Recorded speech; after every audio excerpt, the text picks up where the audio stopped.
2022 के ट्रिगो के जो क्वेश्चन बच गया था और जो मतलब 5 नंबरी था वो आपको आज सिखा रहे हैं। एक हाइट एंड डिस्टेंस का है, एक त्रिकोणमिति का यह सवाल है। ठीक है, देखिए इसमें क्या करना है कि आपको sine theta minus cos theta plus 1 है बटा में sine theta plus cos theta minus 1 है, इसको सिद्ध करना है बराबर में 1 बटा sec theta minus tan theta.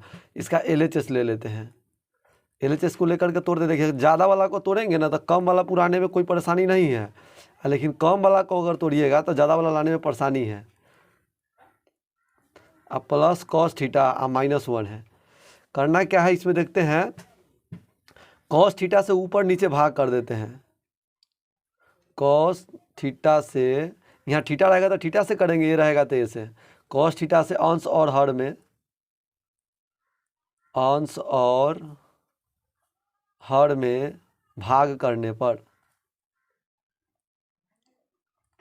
तो भाग करेंगे कॉस से तो यहाँ क्या बचेगा, sine theta upon cos theta, घटाओ cos theta upon sine theta cos theta रहेगा, और प्लस 1 बटा कॉस थीटा, और यहाँ लिखेंगे साइन थीटा और बटा में कॉस थीटा। सब में भाग करना है ना, हर टर्म को भाग करेंगे, अंश और हर दोनों में भाग करना है, तो अंश में जितना होगा उसमें भी और हर में जितना होगा उतने उसमें भी। देखिए साइन थीटा बटा कॉस थीटा क्या बनेगा, टेन थीटा बनेगा, और कॉस थीटा से कॉस थीटा कैंसिल आउट तो -1 बचेगा, और 1 बटा कॉस थीटा क्या होता है, सेक थीटा। और नीचा देखिए, नीचा हो जाएगा साइन थीटा बटा कॉस थीटा टेन थीटा, और कॉस थीटा से कॉस थीटा खत्म तो 1 बच जाएगा, और यहाँ हो जाएगा 1 बटा कॉस थीटा हो जाएगा सेक थीटा।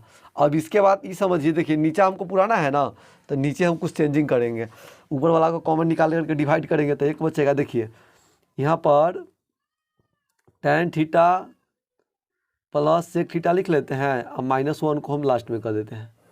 अब बटा में देखिए यहाँ लिखते हैं टेन थीटा, और यहाँ पर दिया हुआ है 1 दिया है ना, तो 1 को हम लिख सकते हैं सेक स्क्वायर थीटा घटाओ टेन स्क्वायर थीटा, इसका मान क्या होता है 1 होता है, और माइनस सेक थीटा है, यही ना है।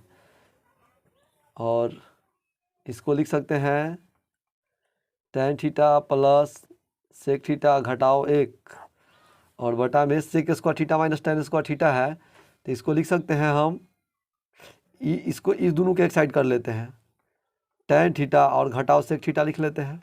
चलिए इस sec square theta minus tan square theta कितना लिख सकते हैं, sec theta plus tan theta और इनटू सेक थीटा घटाओ टेन थीटा, घटाओ है यहाँ, काला इसे लिख सकते हैं, कारण है कि फार्मूला होता है क्या कि ए स्क्वायर माइनस बी स्क्वायर बराबर होता है ए प्लस बी और इंटू होता है ए माइनस बी, इस फार्मूला से।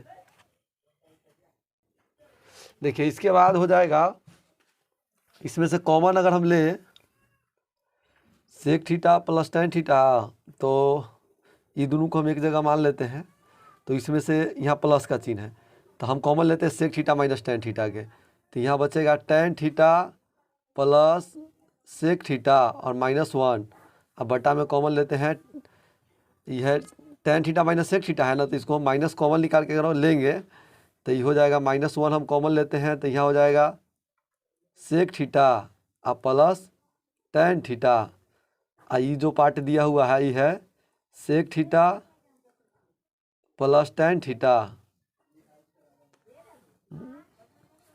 Into sec theta minus tan theta, minus common लेंगे तो जो माइनस था वो प्लस हो गया, जो प्लस होगा वो माइनस हो जाएगा। अब करना क्या है, सेक नीचा देखिए क्या लाना है, sec theta minus tan theta ना, तो इसको बाहर निकालते, इसलिए इसको हम कॉमन लिए थे। ऊपर जैसे लिखा है वैसे पहले लिख दीजिए, sec tan theta plus sec theta घटाओ 1, और बटा में हो जाएगा, इसको हम कॉमन लेंगे तो हो जाएगा सेक थीटा घटाओ टेन थीटा, ये -1 है तो यहाँ पर -1 होगा, इस पूरा पार्ट में से इस पार्ट को बाहर कर दिए तो यही पार्ट ना बचेगा, तो इसको जैसे वैसे लिख दीजिए, तो हो जाएगा sec theta plus tan theta.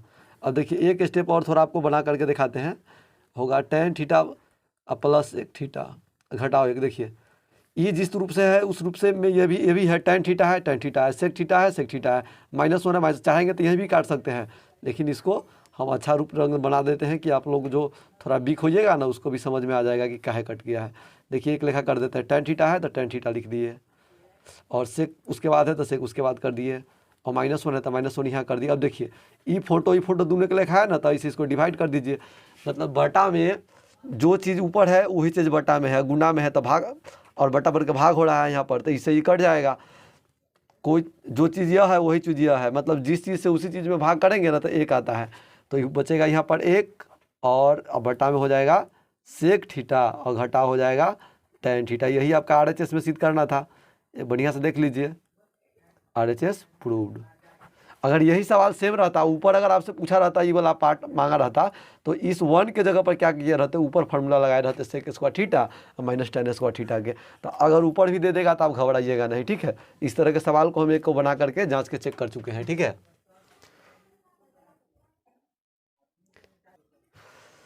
अब क्वेश्चन नंबर 2 है, इसमें 5 नंबर का ही पूछा हुआ है। आपके पीछे देखिए, इस क्वेश्चन को लाए, देखिए पढ़िए पहले इसको। एक ऊर्ध्वाधर झंडा स्तंभ तथा एक 50 मीटर ऊंची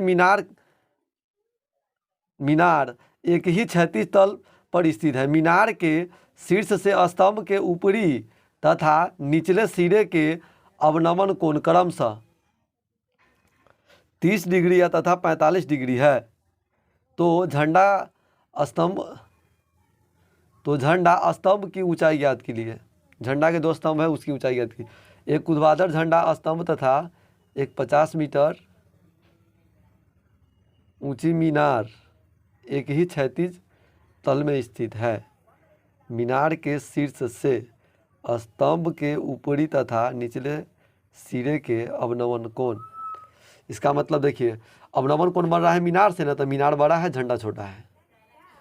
हम मीनार को यहाँ लेते हैं और यहाँ पर एक स्तंभ लेते हैं,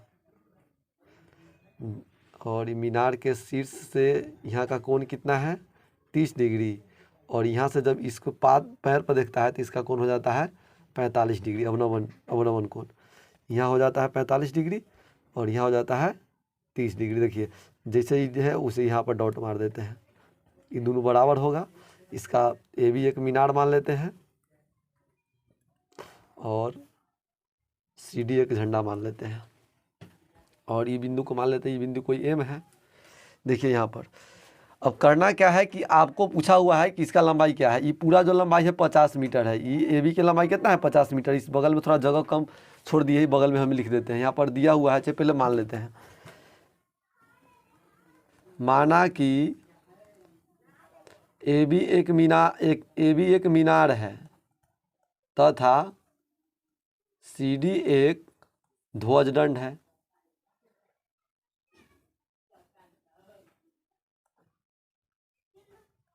ध्वज स्तंभ है, चाहे डंडा है चाहे झंडा है। इसमें झंडा दिया है तो झंडे दे दीजिए।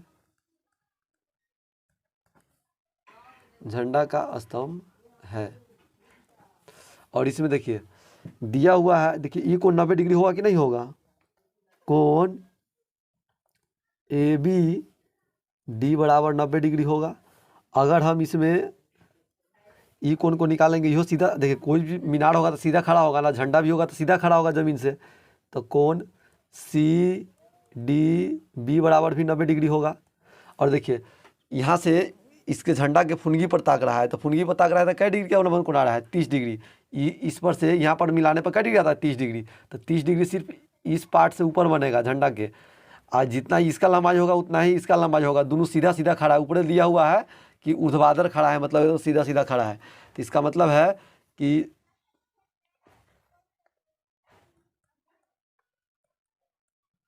ये सब दिया है। AB का लंबाई पहले देखिए कितना दिया हुआ है। AB का लंबाई दिया है, मीनार की लंबाई 50 मीटर, और यहाँ पर CD की लंबाई आपको निकालना है। अब देखिए इसमें थोड़ा सा दिमाग लगाइए, ये जितना लंबाई होगा उतना ही लंबाई नहीं इसका होगा, काहे से कि ये आधार में जितना का दूरी है उतना ही का दूरी ऊपर फुनगी में भी है, झंडा के बीच और मीनार के बीच। तो इसलिए हो जाएगा CM बराबर हो जाएगा BD। आपको लंबाई निकालना है झंडे के ना, तो बड़ा वाला त्रिभुज में पहले छोटा वाला त्रिभुज में काम कर लेते हैं। छोटा वाला त्रिभुज में से MC का जो मान निकलेगा ना, चाहे CM का जो मान निकलेगा, वही वाला मान इसमें डाल देंगे बड़ा वाला में, तो इस पार्ट का अपने आप मतलब मान निकल जाएगा। चलिए अब समकोण त्रिभुज, यहाँ पर भी समकोण बनेगा, समकोण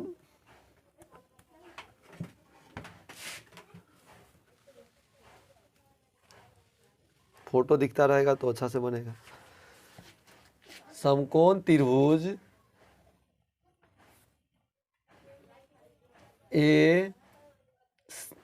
AMC में tan 30 डिग्री बराबर क्या हो जाएगा, tan 30 डिग्री, ई लंब होगा, ई कोण थीटा है तो tan 30 डिग्री बराबर हो जाएगा AM और बटा में CM। tan 30 के मान क्या होता है, tan 30 के मान होता है 1/√3 और AM यहाँ पर रहने देते हैं और बटा में हो जाएगा CM। 1 मिनट आप ध्यान लगाइए, देखिए इसका मान निकालेंगे, इसका मान अगर निकाल के डालेंगे BC के जगह पर फिर भी बन जाएगा, और CM का मान रखेंगे फिर भी बन जाएगा। देखिए ये नीचे वाला जब बड़का त्रिभुज में काम करेंगे, इस त्रिभुज में, बड़ा वाला त्रिभुज में, तो हमको BD का मान रखना पड़ेगा कि ना रखना पड़ेगा, इसे तो इसीलिए हम क्या करते हैं, CM का ही मान निकाल लेते हैं।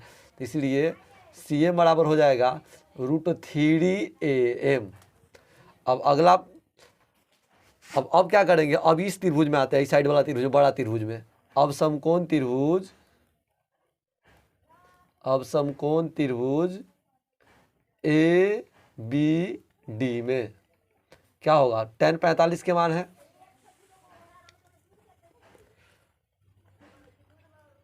tan 45 डिग्री बराबर हो जाएगा, बड़ा वाला भुजा क्या है AB और बटा में हो जाएगा BD, और tan 45 के मान होता है 1, और AB के जगह पर क्या दिया हुआ है, AB के जगह पर होगा AM अब प्लस MB। देखिए AM प्लस MB क्या होगा, यहाँ पर फोटो में देखिए AB वाला मान है तो AM इतना होगा और MB क्या होगा, AB जुड़ाएगा तब नहीं पूरा भुजा पूरेगा। और देखिए जितना BD की लंबाई है उतने क्या है CM की लंबाई है, तो इस CM की जगह पर कितना आया हुआ है, CM बराबर है √3AM, तो यहाँ पर क्या रख देंगे, √3AM, यहाँ रख दीजिए √3AM, बगल में लिख देते हैं, आपको समझ में आएगा।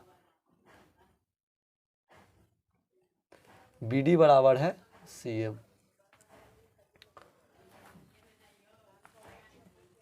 अब इधर देखिए थोड़ा, इस √3 से 1 में गुना करेंगे तो क्या होगा, √3AM और बराबर हो जाएगा AM अब प्लस MB। देखिए आपको MB का मान निकाल लीजिएगा तो आपको झंडा का लंबाई निकल जाएगा, तो MB को हम एक साइड रखते हैं, इस साइड √3AM और घटाओ AM, इधर AM जोड़ में तो इधर आएगा तो घटाओ में, तो यहाँ हो जाएगा MB। और इसमें डायरेक्ट, इसमें तो भुजा का मान दिया हुआ था ना, भुजा का मान डायरेक्ट यहाँ रखते हैं, इतना करने का ज़रूरत भी नहीं पड़ेगा। देखिए ये सब करने की कोई ज़रूरत नहीं है, ये भी एक्स्ट्रा हो गया। देखिए tan 45 का मान 1 होगा और AB का मान कितना दिया हुआ है, 50 मीटर है, तो 50 मीटर ही डाल देंगे। फोटो में नहीं लिखे थे ना, इसी कारण लिख नहीं पाए हैं, यहाँ पर देखे नहीं है। और BD के जगह पर क्या लिखेंगे, BD के जगह पर हम लिखेंगे √3AM, √3AM। तो AM बराबर हो जाएगा 50/√3, और आपको मान निकालना है कौन सी का, MB का मान निकालना है। देखिए झंडा की लंबाई निकालना है ना, तो झंडा के जितना लंबाई है उतना MB का लंबाई है, तो MB का लंबाई निकालेंगे तो क्या होगा, MB बराबर क्या होगा, CD होगा, E बराबर में हो जाएगा AB और घटाव हो जाएगा AM। ये देखिए बड़ा, ये बड़का लंबाई में से छोटका लंबाई के घटा देंगे तो ये लंबाई नहीं निकल जाएगा, तो इसमें होगा 50 और घटाओ 50/√3, तो √3 लघुत्तम लेंगे तो यहाँ हो जाएगा 50√3 और घटाओ 50 बटा में √3 है, 50 कॉमन ले लेते हैं तो यहाँ बचेगा √3 घटाओ 1 और बटा में √3। अगर रूट में आंसर होगा तो इतना दिया होगा, अगर दशमलव में मान होगा परिमेयकरण कर देते हैं, गुणा भाग कर देते हैं।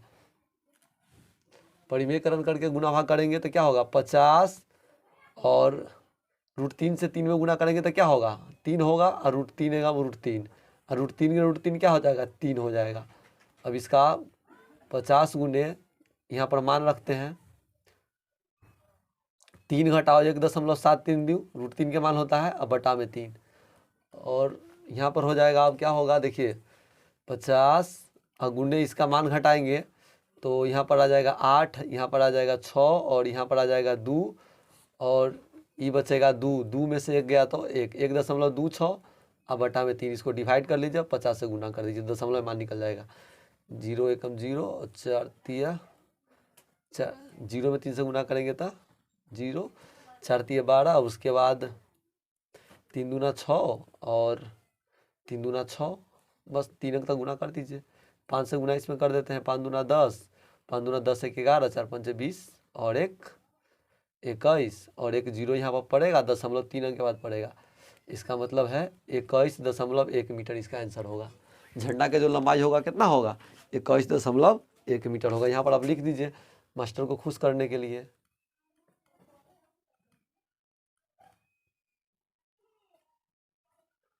इक्कीस दशमलव 1 मीटर है, 21.1 मीटर है। देखिए इस प्रकार के क्वेश्चन में अब हमारा क्या पता कि मतलब इसमें रूट में दिया है आंसर की क्या दिया, हम तो क्वेश्चन बैंक से सीधे क्वेश्चन नोट कर लिए हैं। अगर रूट में होगा तो इतने पर छोड़ दिया होगा परिमेयकरण करके, यहाँ इतना पर 50 गुने √3 घटाओ 3 घटाओ √3 या बटा में 3 करके छोड़ दिया होगा। अगर दशमलव में दिया होगा तो इतना दिया होगा। आप लोग इसको अच्छे से नोट कर लीजिएगा देख करके। और कभी भी कोई सवाल अगर आपको हम क्वेश्चन में बनाते हैं ना, तो आप वीडियो को क्या कीजिए कि कोई सवाल अगर नया आ रहा है तो उसको पहले आप पढ़ लीजिए, खुद बना लीजिए, फिर वीडियो को चालू करके अब मिलाइए कि आपका आंसर और मेरा आंसर मैच कर रहा है कि नहीं कर रहा है। अगर कहीं पर तरीका अगर आपसे मिस हो गया है तो उसको देख करके आप सही कर लीजिए। बस ऐसे करके आप सीखिए। देखिए वीडियो हम दे रहे हैं इसलिए कि ऑफलाइन में होता क्या है कि बहुत सारे बच्चा का डाउट क्लियर नहीं हो पाता है, जो थोड़ा वीक रहते हैं उन लोगों का डाउट ठीक से क्लियर हो नहीं पाता है, बहुत सारे मतलब बच्चे का। तो उन लोग अपने हाथ में मोबाइल रखें और स्थिर से अपना वीडियो को रोक रोक करके देखें, सीखें। अगर वीडियो मतलब एक बार में समझ में ना आता है तो इसको दोबारा रिवाइज मार ले। और त्रिकोणमितीय काहे हम आपको दे रहे हैं, त्रिकोणमिति हम जानते हैं हल्का चैप्टर है और बच्चा को ये 40 नंबर पूरा आएगा। आप देखिए जोड़ के देखिए ना, 20 को ऑब्जेक्टिव आपको सॉल्व करवाए थे अभी पिछले वीडियो में। अब उसके बाद 2 नंबरा भी लगभग 5-6 को था और 2 को 5 नंबरा दिया हुआ है, तो कितना हो गया, 40 नंबर हो गया कि नहीं हो गया। आपको 100 नंबर के पेपर मिलेगा, 40 नंबर के वहीं से रहेगा। अगर आप ढंग से रिवाइज कर लेते हैं तो कम से पासिंग मार्क्स तो इसी में से मान लीजिएगा आप लोग। अगर कहीं पर 1-2 नंबर गलती भी अगर आप करते हैं फिर भी आप मतलब पासिंग मार्क्स खाली त्रिकोणमिति से लिया सकते हैं, इसलिए इसको बढ़िया से रिवाइज कर लीजिए। और कंस्ट्रक्शन ग्राफ भी ऑफलाइन में आप लोग सीखवे किए हो जाएगा, जहाँ पढ़ते हुए वहाँ अच्छा से। हम मेरे यहाँ भी जो बच्चा पढ़ता है उसको अच्छा से सिखाए हुए हैं। तो कंस्ट्रक्शन ग्राफ भी आपको कम से कम 10 नंबर देगा, 5 नंबर कंस्ट्रक्शन, 5 नंबर ग्राफ, और थ्योरम भी 10 गो है, उसमें से कोई 3-4 को याद कर लीजिए, एगो ने एगो मतलब आपको टकरा ही जाएगा। तो आसानी से 50 नंबर उठाना मैथ में एकदम आसान बात है, कोई बड़ी बात नहीं है। आप इसको मोटिवेशन समझिए और इसको ढंग से पढ़िए। रिवीजन मतलब हर विषय का रिवीजन ऑफलाइन तो हो नहीं सकता है किसी भी संस्था में, तो ऑनलाइन आप लोग रिवीजन कर लीजिए। अगर मेरे चैनल का वीडियो अच्छा लगता है तो हमसे कर लीजिए, और नहीं तो किसी भी मतलब वीडियो से आप लोग रिवीजन कर लीजिए। जो वीक स्टूडेंट हो वो बढ़िया से रिवीजन कर लीजिए ताकि आप लोग का मार्क्स अच्छा उठ जाए। और कोशिश रहेगा कि जल्द से जल्द आप लोगों को मतलब हर एक मतलब जितना साल का पूछा गया क्वेश्चन है ना, लगभग 2015 तक या फिर 17 तक, 5-7 साल का कम से कम आपको मतलब हर चैप्टर का आपको मतलब अपलोड कर दिया जाए कि आप लोग रिवाइज कर सके और आपको पता चल जाए कि इसी तरह का क्वेश्चन पूछेगा और यही सवाल हमको एग्जाम में बनाना है। अब अगला क्वेश्चन लाएंगे 2021 के सेकेंड पाली, उसके बाद 21 के फर्स्ट पाली लाएंगे। त्रिकोणमिति का लाएंगे।